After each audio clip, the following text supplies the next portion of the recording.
10% ముస్లిం బీసీలు కలిపి ఏ జాగిరా మీ తాత జాగిరా ఎట్లా కలుపుతారు బీసీల ముస్లింలను? ఏ బీసీ సంఘం ఒప్పుకున్నది? ఏమైనా బీసీ సంఘాలు ఇలా బీసీలకు అన్యాయం చేస్తారు. ఒక బీసీ సంఘం మాడతలేదు. అరే రాజశేఖర రెడ్డి ప్రభుత్వము 4% రిజర్వేషన్ ఇచ్చి ముస్లింలను బీసీలకు గుర్తిస్తే హైదరాబాద్ లో ఘోరమైన అన్యాయం జరిగింది హిందువులకి. ఇలా జిహెచ్ఎంసీ ఎన్నికల్లో 30 మంది హిందువులైన బీసీలు గెలవాల్సిన స్థానాల్లో ఇలా ముస్లింస్ గెలిచి వాళ్ళ మీరు 10% రిజర్వేషన్ ఇచ్చి 10% ముస్లిం బీసీలు కలిపితే హిందువులు ఏ సర్పంచ్ గెలవాడు, బీసీలు ఒక్క కౌన్సిలర్ గెలవాడు, ఒక్క కార్పొరేటర్ గెలవాడు, ఒక్క జడ్పీటీసీ గెలవాడు. రాసి పెట్టుకోండి. అయిపోయి ఓట్లు ఒక్కది కేసుకుంటారు వాళ్ళు. హిందువుల బత్యం తెలంగాణ రాష్ట్రంలో బిచ్చబత్ హిందువులది అడకదిరా మిమ్మల్ని ఏమన్నా ఎంఐ పార్టీ ఒత్తిడికి తలొగ్గియాలా? హిందువుల మనోబలు దెబ్బతీసి ఏందన్న జాతి, అరే మేము బొట్టు పెట్టుకుంటాం, మాకు గోత్రం ఉంటది, జన్మనామం ఉంటది, జన్మ నక్షత్రం ఉంటది, మేము ముల్దారం కట్టుకుంటాం, మా జాతిది.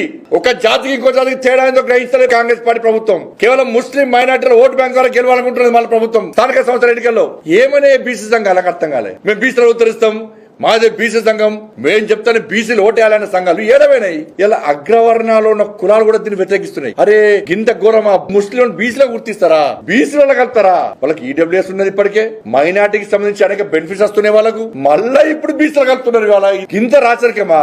ఓవైసీ కుటుంబం, రేవంత్ రెడ్డి హిందూ వ్యతిరేక గ్యాంగ్, వీళ్ళిద్దరు కూర్చొని రాత్రిపూట ముచ్చట్లు పెట్టి ఇవాళ హిందువులను రాచి రంపాన పెట్టడమే లక్ష్యంగా చేసే కుట్ర ఇది.